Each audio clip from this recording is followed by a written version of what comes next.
கர்த்தருக்கு ஸ்தோத்திரம். இந்த நாள் தேன்துளி நிகழ்ச்சியிலே உங்களை நான் மீண்டும் சந்திப்பதில் அதிக மகிழ்ச்சி அடைகிறேன். இந்த நாள் உங்களுக்கு ஒரு ஆசீர்வாதமான நாளாக அமைய ஆண்டவரை நோக்கி நான் பிரார்த்திக்கிறேன். இந்த நாள் உங்களுக்கு ஒரு மனமகிழ்ச்சியின் நாளாக அமையட்டும். இந்த நாளிலே நாம் தொடர்ந்து சிந்தித்து கொண்டு வருகிற தலைப்பு, இயேசு கிறிஸ்துவினுடைய மரணம் உயிர்த்தெழுதல் மூலமாக நாம் பெற்றதான பாக்கியங்கள், நன்மைகள், இவைகளை குறித்து பார்த்தோம். நேற்றைய தினத்தில் ரெண்டு நாட்களாக அவருடைய விடுதலையை குறித்து பார்த்தோம். இன்று இதன் மூலமாக இயேசுவின் மரணம் உயிர்த்தெழுதலின் மூலமாக நாம் பெற்றுக்கொண்டதான ஒரு பெரிய காரியம், நாம் நீதிமான்களாக்கப்பட்டிருக்கிறோம். முதலாவதாக நாம் நீதிமான்களாக இல்லை, பாவத்தில் இருந்தோம், அக்கிரமத்தில் இருந்தோம், மரித்திருந்தோம். ஆனால் தேவனே இயேசுவை இந்த உலகத்தில் உங்களுக்கும் எனக்குமாக அனுப்பி பாவிகளாய் இருந்த நம்மை ரட்சித்து நமக்கு ஒரு நீதியை கொடுத்து நீதியின் உடையை தற்பித்தார் என்று பார்க்கிறோம். இதை குறித்து நாம் பார்க்கின்ற வேளையில் அப்போஸ்தலனாகிய பவுல் கொரிந்தியருக்கு எழுதின 2வது நிருபத்தில் 5வது அதிகாரம் 21வது வசனத்தில் மிக தெளிவாக சொல்லுகிறார், நாம் அவருக்குள் தேவனுடைய நீதியாகும்படிக்கு பாவம் அறியாத அவரை இயேசுவை நமக்காக பாவமாக்கினார். பாவமே அறியாத இயேசுவை உங்களுக்கும் எனக்கும் பாவமாக்கினார் என்றால் அவர் ஏன் பாவமாக்க வேண்டும்? இந்த வசனம் சொல்லுகிறது, நாம் தேவனுடைய நீதியாகும்படிக்கு. ஒரு மனிதனும் தேவனுடைய நீதியை ஆக முடியாது, நீதிமானாக முடியாது. நாம் அவருடைய பார்வையில் மிகவும் அழுக்கானவர்களாய் காணப்படுகிறோம், பாவிகளாய் காணப்படுகிறோம்.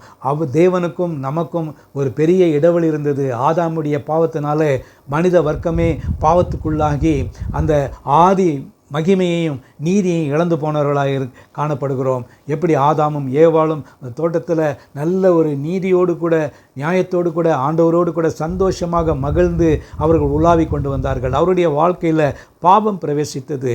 இதன் மூலமாக அவர்கள் தங்களுடைய எல்லா காரியத்தையும் இழந்து போனார்கள். அவள் இழந்து போன காரியம் என்று முக்கியமான ஒரு காரியம், அவர்கள் தேவ நீதியை இழந்து போனார்கள். அதன் பின்பு தேவ நீதியை ஒருவராலும் சரி கட்ட முடியவில்லை. ஆண்டவராகிய இயேசுவை தேவன் இந்த உலகத்தில் அனுப்பினார்.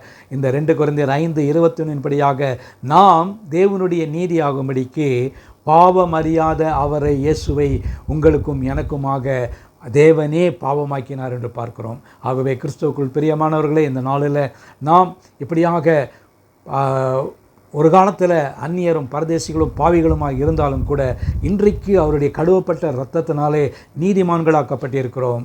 நீதிமான்கள் என்பது ஒரு பெரிய ஸ்லாக்கியம். பாவமே செய்யாத ஒரு நிலையில் காணப்படுகிறோம். ஒருவேளை அநேக பாவங்களையும் அக்கிரமங்களையும் செய்து தேவனுக்கும் நமக்கும் இடையே ஒரு பெரிய பிளவுகள் ஏற்பட்டு இருந்திருக்கலாம். ரட்சிக்கப்படுவதற்கு முன்பாக நாம் வாழ்ந்த வாழ்க்கையும் இயேசுவை ஏற்றுக்கொண்டு அவர் நீதியை பெற்றுக்கொண்ட பின்பு நமக்கு ஒரு பெரிய பாக்கியமான ஒரு வாழ்க்கை கிடைத்திருக்கும். அந்த நீதி இயேசுனுடைய மரணத்தினாலும் அவருடைய உயிர்த்தெழுதலினுடைய வல்லமையினாலும் நமக்கு கிடைத்திருக்கிறது. அவர் செய்த மகா தியாகம், அதோடு கூட தேவன் நமக்காக அவரை நீதியாக்கினார் என்று பார்க்கிறோம். பாவமாக்கி நீங்களும் நானும் தேவநீதி, காட்ஸ் ரைச்சஸ்னஸ், அது மிகவும் அரிதான ஒரு காரியம். அதை பெற்றுக்கொள்வது மிக கடினம். ஆகவே நீங்களும் நானும் அந்த தேவ நீதியை பெற்றுக்கொள்வதற்கு அவர் பாவமில்லாத இயேசுவை உங்களுக்கும் எனக்குமாக பாவமாக்கினார். இது நம்முடைய வாழ்க்கையிலே கிடைக்கக்கூடியதான ஒரு பெரிய சுலாக்கியம். கர்த்தர் நம்மை ஆசீர்வதிப்பாராக. நல்ல ஆண்டவரே, நன்றியோடு துதிக்கிறோம், ஸ்தோத்திரிக்கிறோம். இந்த தலைப்புக்காக ஸ்தோத்திரம்.